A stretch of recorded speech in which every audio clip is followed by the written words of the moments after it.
Hello friend, आप सभी का हमारे यूट्यूब चैनल ब्राइट बुद्धि में आप सभी का स्वागत है। तो आइए आज हम पढ़ेंगे अध्याय 5 शक्ति के प्रतीक के रूप में वास्तुकला, किले एवं धार्मिक स्थल। इससे पहले कि अध्याय 4 तक के समाप्त हो चुका है, तो आप हमारे प्लेलिस्ट में जा कर के देख सकते हैं। SCERT Bihar board class 7। Video अच्छा लगे तो वीडियो को लाइक, कमेंट और चैनल को ज़रूर सब्सक्राइब कीजिए और बेल घंटे ज़रूर बजाएं। तो चलिए शुरू करते हैं। शक्ति के प्रतीक के रूप में वास्तुकला, किले एवं धार्मिक स्थल। तो मुख्यमंत्री बिहार दर्शन योजना के अंतर्गत बच्चे अपने विद्यालय से शैक्षणिक परिभ्रमण पर बोधगया पहुँचे। वहाँ सबसे पहले उन्होंने विश्व प्रसिद्ध महाबोधि मंदिर को देखा, जिससे वे बहुत प्रभावित हुए। उनमें से कुछ बच्चों ने अपने शिक्षक के सहयोग से मंदिर निर्माण की शैली, उसमें प्रयुक्त सामग्री, निर्माता के उद्देश्य, उसका काल इत्यादि से संबंधित प्रश्न पूछे। आप कक्षा 6 में पढ़ चुके हैं कि किस तरह से तत्कालीन शासकों ने अपने धार्मिक विश्वासों को व्यक्त करने के लिए बौद्ध, जैन, हिंदू धर्म से जुड़े उपासना स्थलों का निर्माण करवाया। मध्यकालीन शासकों ने भी इन्हीं विचारों से प्रेरित होकर के स्थापित कला के कई नमूने निर्मित करवाया। इस काल में शासकों ने अपने धार्मिक विश्वासों के अलावा राजनीतिक शक्ति और प्रभाव को भी इमारतों के निर्माण के द्वारा व्यक्त किया। मध्यकाल का शासक वर्ग अपनी सत्ता को वैध ठहराने, शासन को अस्थायी बनाने तथा पड़ोसी राज्य से अपने राज्य को श्रेष्ठ साबित करने आदि के उद्देश्य से बड़े पैमाने पर इमारतों और धर्म स्थलों का निर्माण करवाया गया। 8वीं सदी से 18वीं शताब्दी के मध्य या के बीच भारत के विभिन्न क्षेत्रों में अलग अलग निर्माण शैलियों में राजाओं एवं उनके अधिकारियों के द्वारा दो तरह की इमारतों का निर्माण किया गया। पहली तरह की इमारत में किले, महल तथा मकबरे थे, जो राजाओं और बादशाहों के निजी हितों के लिए थे। दूसरी श्रेणी में मंदिर, मस्जिद, हौज, कुएं, सराय, बाजार जैसी इमारतें धार्मिक और लोगों के उपयोग से जुड़ी थीं। संरचना शैली और निर्माण सामग्री के उपयोग के आधार पर इस काल में बनने वाली इमारतों को 3 भाग में बांट सकते हैं। पहले भाग के अंतर्गत 8वीं से 13वीं सदी के बीच बने मंदिरों को रखा जा सकता है। मंदिरों का निर्माण मुख्यतः नागर और द्रविड़ नामक 2 शैलियों में हुआ। वस्तुतः इस काल में स्थापित कला के सभी रूपों का विकास हुआ, जिसमें मंदिर ही अभी बचे हैं। आपने पुरी के जगन्नाथ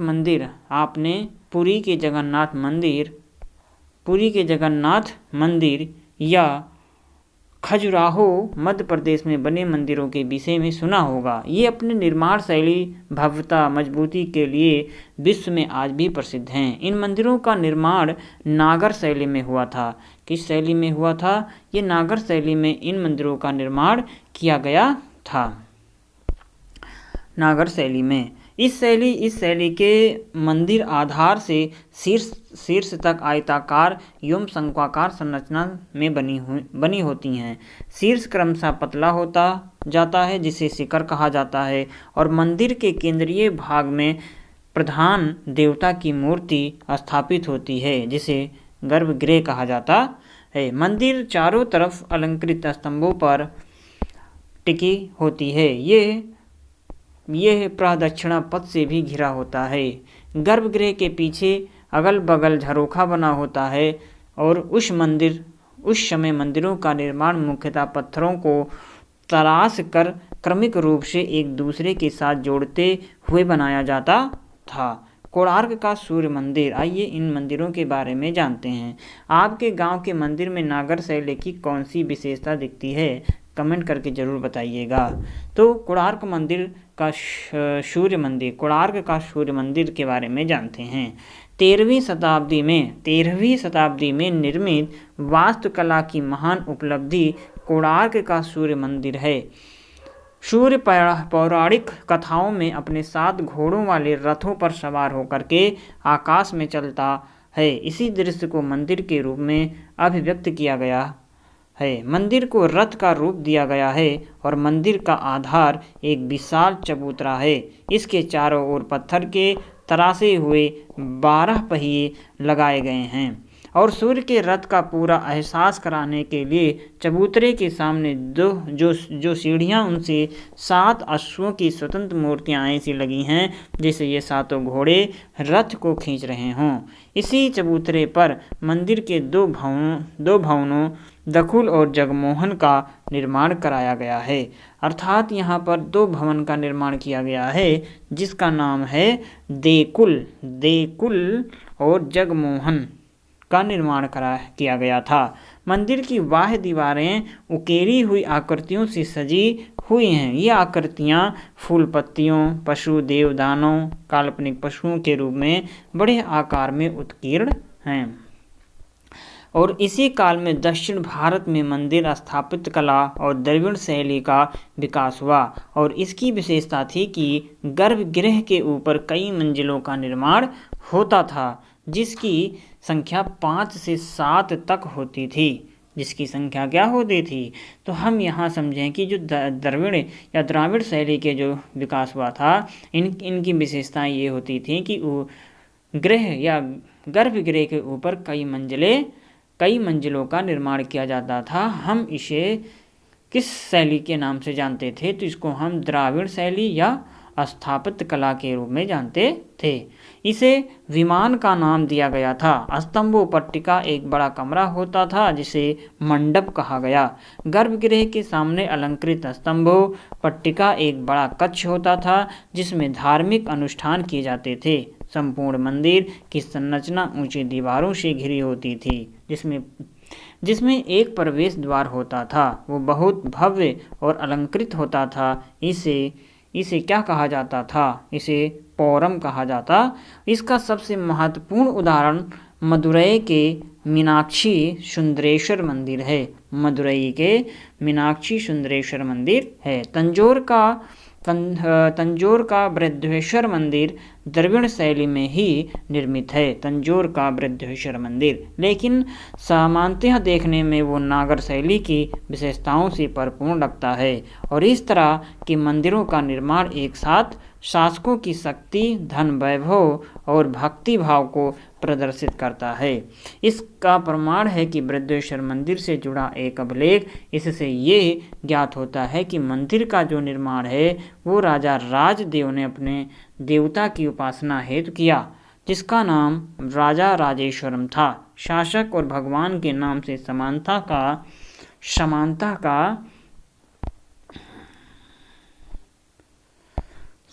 का उद्देश्य था जनता के समक्ष अपने आप को ईश्वर के प्रतिनिधि के रूप में प्रवेश करना। धार्मिक अनुष्ठान में भी देवता और राजा दोनों की उपासनाओं की जाती थी। राजा का देवता मंदिर का प्रधान होता था तो लघु देवता उसके सहयोगियों और अधीनस्थ के। इस प्रकार मंदिर और उसमें स्थापित देवी देवताओं, शासक और उसके सहयोगियों के द्वारा शक्ति या शासित क्षेत्र का छोटा रूप था। द्वितीय भाग के अंतर्गत 13वीं से 16वीं सदी के बीच बनी इमारतों को रखते हैं और इस काल की इमारतें स्थापित कला के सभी विधाओं में नई हैं और इसका निर्माण मुस्लिम शासकों के द्वारा किया गया था। इस काल में भारत में एक नए शासक वंश तुर्क अफगान शासक वर्ग की स्थापना हुई और नए शासक वर्ग की पहली आवश्यकता थी रहने के लिए भवन और अपने समर्थकों हेतु पूजा स्थलों का निर्माण। पूजा स्थल उपलब्ध करने के लिए पहले से मौजूद कुछ मंदिरों एवं अन्य इमारतों को मस्जिदों में परिवर्तित किया गया। भारत में बनने वाली पहली मुस्लिम उपासना स्थल कुव्वत उल इस्लाम थी। क्या थी? कुव्वत उल इस्लाम, इस्लाम की शक्ति अर्थात कुव्वत उल इस्लाम मस्जिद है जो दिल्ली स्थित कुतुब मीनार परिसर में है। इस काल में मेहराब और गुम्बद नामक 2 नवीन स्थापत्य शैलियों का बड़े पैमाने पर शुरू हुआ। गुम्बद इमारतों को भव्य बना देता था तो मेहराब उसे मजबूती प्रदान करता था। मेहराब का 2 रूप इस समय भारत में प्रचलित हुआ और इन दोनों में कुछ अंतर है जिसे आप इनके नाम के साथ दिए गए चित्र में स्पष्ट कर सकते हैं। शैली में परिवर्तन के साथ साथ निर्माण सामग्रियों में भी नई चीज़ें आईं। अब चूना पत्थर, सुर्खी का प्रयोग बढ़ा। ये उच्च शैली का गारा होता था जो पत्थर के टुकड़ों के मिलने में सहायक था। इसकी वजह से विशाल ढांचा का निर्माण सरल और तेज हुआ और इससे पहले भारत में इमारतों को बनाने में तहतीर या शहतीर के उपयोग पर आधारित क्षैतिज शैली को अपनाया जाता था, जिससे एक विस्तृत संरचना का निर्माण संभव नहीं था। अब जानेंगे हम कुतुब मीनार इस्लामिक शक्ति का प्रभाव के बारे में। आइए जानते हैं। तुर्कों की भव्य इमारत अर्थात कुतुब मीनार है। इसका निर्माण दिल्ली सल्तनत के संस्थापक कुतुबुद्दीन ऐबक के द्वारा शुरू कराया गया। उसने इसे सूफी संत कुतुबुद्दीन बख्तियार काकी की याद में बनवाना शुरू किया था। ये 5 मंजिल की इमारत जिसकी कुल ऊंचाई 71.4 मीटर है, पहली मंजिल ऐबक के द्वारा बनवाया गया था। अगली 3 मंजिल इल्तुतमिश ने 1299 में बनवाया। इस तारीख को याद रखिएगा कि कब बनवाया था। एक ही मंजिल कुतुबुद्दीन ऐबक ने बनवाया, शेष 3 मंजिल जो है वो इल्तुतमिश ने बनवाया। इस मीनार का शीर्ष वज्रपात या बिजली के गिरने के कारण टूट गया था, जिसकी मरम्मत फिरोज शाह तुगलक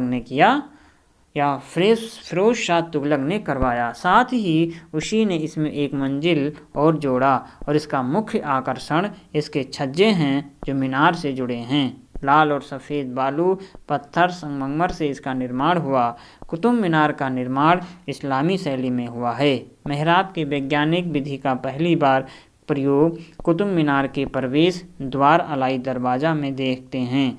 ये कुतुब मीनार परिसर में स्थित है। इस्लामी शैली के मेहराब के निर्माण के लिए यह इमारत भारत में प्रसिद्ध है। तुगलक कालीन स्थापत्य में गयासुद्दीन का मकबरा एक नई शैली की ओर संकेत करता है। इसने भारतीय और इस्लामी शैलियों का सुंदर एवं संतुलित समावेश किया।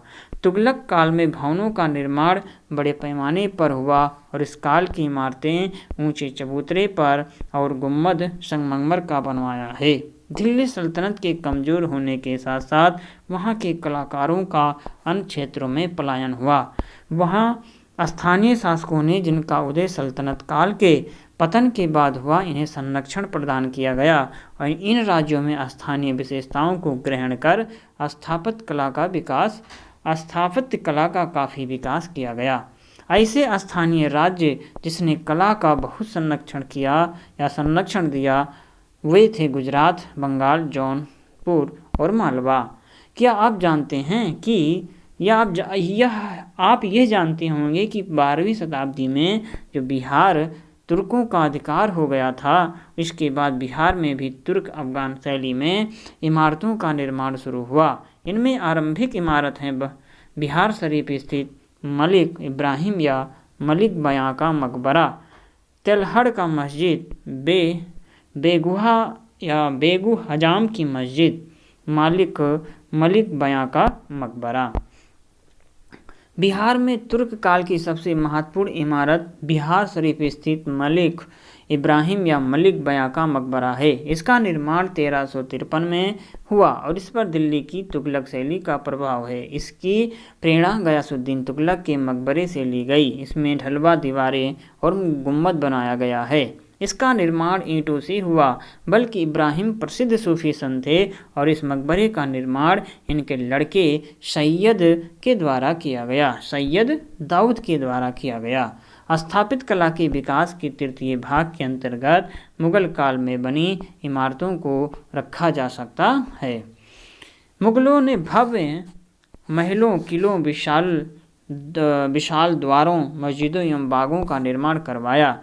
मुगल शासकों ने व्यक्तिगत स्तर पर इमारतों के निर्माण में रुचि दिखाई। विशेषकर शाहजहां ने मुगल कला का आरंभिक रूप बागों के निर्माण में दिखता है। इसकी शुरुआत बाबर के द्वारा हुई। उसने अपनी आत्मकथा में औपचारिक रूप से बागों की योजना और उनके बनाने में अपनी रुचि का वर्णन किया है। बाग दीवार से घिरे होते थे।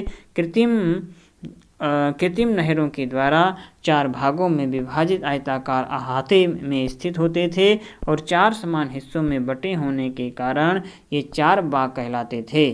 कुछ सर्वाधिक सुंदर 4 बागों जैसे कश्मीर, आगरा, दिल्ली, जहांगीर और शाहजहां ने बनवाया था। मुगल स्थापित कला का व्यवस्थित एवं वास्तविक विकास अकबर के काल से शुरू हुआ और अकबर के द्वारा निर्मित इमारतों में इस्लामिक, हिंदू, बौद्ध, जैन स्थानीय शैलियों का समावेश हुआ है। उसने आगरा और फतेहपुर सीकरी में किले और महलों का निर्माण करवाया। यहाँ की सबसे महत्वपूर्ण इमारत बुलंद दरवाज़ा है जो अर्ध गुम्बद शैली में बना है। इन इमारतों का निर्माण लाल बलुआ पत्थर से किया गया है।